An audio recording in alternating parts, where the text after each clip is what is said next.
Here you go, guys, time for a wide body. Need bigger rubber on the RX8. Did our first race meeting with a 240 on a 9.5 inch rim. And not bad, like a decent grip, but we're going to need more because that was on a small track, not heaps of load. It was a bit too soft, and yeah, we're already like well on the edge of the limit of the tyre. So planning forward, hoping maybe by next round, but probably more likely next season.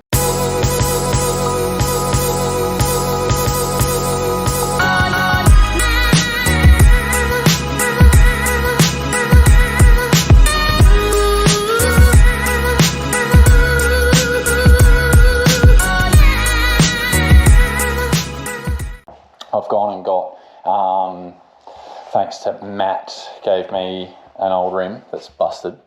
So this is a 10.5, and then we fitted up a used tyre from Dan Day, which is a 280 width by 650.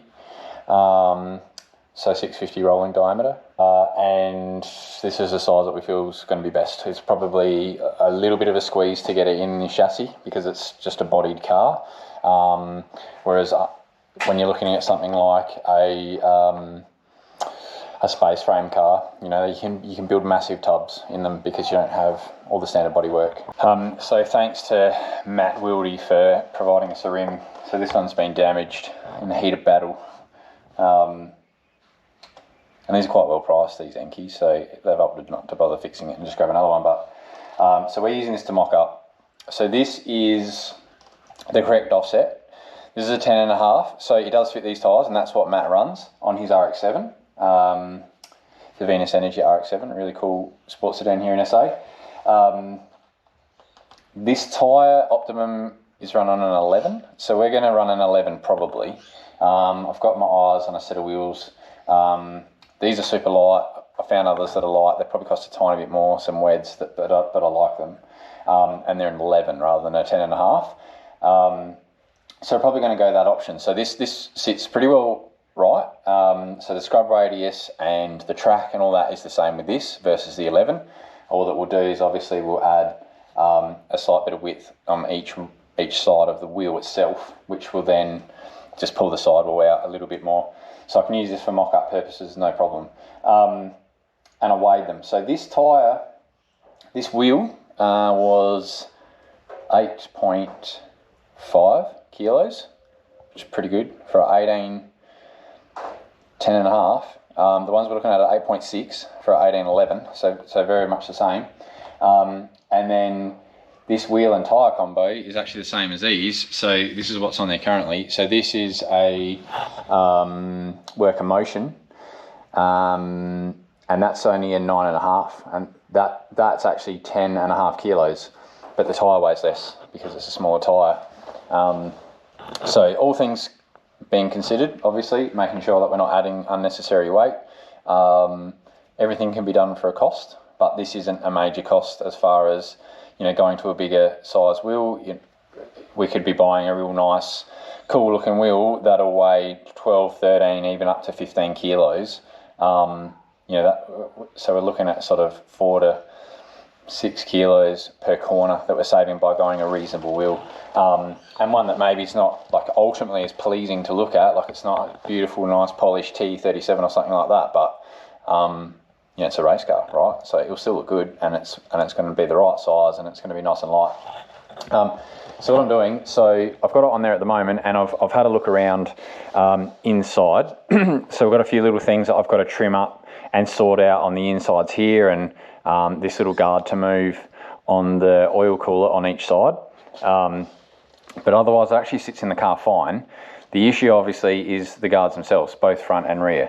So what I'm going to do, my first crack at this, because this might change, this whole plan might change, is, and I've already started, and then I freaked out and was like, oh shit, I should actually be filming some of this stuff so that I don't finish it and then go, hey guys, look what I've done. So I thought, I've actually chopped the standard RX8 guard. So first I went and bought a pair of guards.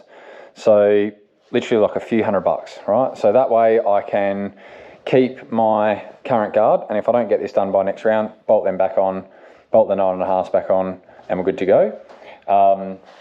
So I bought a standard pair of guards that I can stuff around with, and then that way, yeah, I can just take them on and off if I need to. So what I've done is I've actually trimmed just right beside the little lip here on the factory flare, if you want to call it that, the arch. And then I'm going to space this out, retain the shape, retain the side, and then find a way to blend it in on each side so that it's still got that RX8 shape about it, that RX8 vibe. That's the plan. That's what I'm trying to do. We'll see how it pans out. I've got some basic skirts coming, so then what I'll do is I'll basically fit them, and then at the end I'll trim them and I'll blend them in to the new positioning of the arch. So yeah, a bit to sort out. In my mind it works. We'll see what happens. The trickiest part's probably going to be at the front.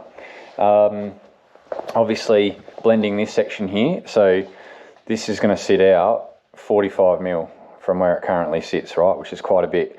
So trying to blend this right and make it not look ridiculous. And then obviously the current front bar sits up in here like this, and it comes out a little bit, and it does have a little lip, which I'll show you in a second. So I reckon once it's on, I'll actually be able to blend that arch straight down and into the front bar, and then it will become part of the front bar, so that when the bar goes on, it just all lines up. That's my plan. So yeah, this is what it looks like without the bumper. So oil coolers each side, that is power steering cooler, and then you've got intercooler at the top, radiator at the back, nice big ducting. Yeah, it's all pretty neat, and the bar obviously sits really nice around all of this. Factory lights and everything's still in there. This is a bit of a heavy beast here, but I was talking to the guys about it. I actually don't mind the idea of this being in here, because even though it's weight, like that's connected through to the chassis rail, and if we cop a decent front here, we're protecting all of the coolers here, which is a lot of money, but it's also potentially weekend ending, or even just race ending if you cop a knock and push anything back into the core and create a leak, etc. But also if you have a reasonable size shunt, you know, if you got pushed into someone or accidentally rear-ended someone or something like that, at least hitting this, you know, you're then pushing the whole car on the rail. So you might bend something, but you're potentially less likely to like cave a corner in and do substantial damage. So that's something I'm going to have a think about, or I'll just at least keep it in mind for future, that maybe we might be able to make it out of something a bit lighter and brace it another way. I'm not sure, just to save some weight, but yeah, so that's where it's sitting at the moment. So this is the bar over here. So if you have a look, well, here we go. So the dog bed. So what I'm sort of thinking is that maybe there's a way to sort of continue this. So eventually we might end up having a bit of a splitter, like an air dam splitter hang out, maximise those regs, and have that tray go under a bit further. There is a flat panel underneath at the moment, but it doesn't go back as far as you're allowed. Obviously you're allowed a full flat floor. So then I'm thinking that because the guard's actually going to be sitting out here, that we find a way to just blend this straight down and roll it into here, you know, so it's one nice shape. That would work well with some canards there to help the airflow down the side of the car. So that's the bar. Yeah, that's the idea. So that's where I'm at. So right now I have already trimmed this. So what I'm going to do is I've got this flat bar. So went to the guys down at CSM, bought a bunch of this 1 mil gear, had them use the they called it a guillotine, can't remember. We've already cut it up into some 45 mil strips. So I basically calculated that off the increase in the position of the tyre versus what was already on there. So that what was on there, I liked the way it sat. So in theory, if I've moved the wheel that far and the tyre, then if I move the guard exactly the same, it will sit the same here. And we know that that didn't foul because we've already raced it like that. So basically I'm going to peel this out, have one of these, going to have to tack it in, sit it in like that, pull that out, and then work out how I'm going to blend it all in. And then if that works, then what I'll do is I'll weld it all up, smooth it all out, maybe run it the first time, you know, as a steel guard once it's all done, or potentially then create a mold of that and then make them in glass or carbon or something along those lines. yeah, and then if we've got the mould, obviously, then I can, if it gets damaged, I can just punch another one out. So that's the plan. So yeah, let's get into some welding and see how she goes. Okay, so I've done the first sort of trial run. So it seems to be working. So I basically got a 45mm strip in there. I've just tacked it in. It's all a bit messy at the moment, and I've had to sort of fluff around with it to try and get this angle to work.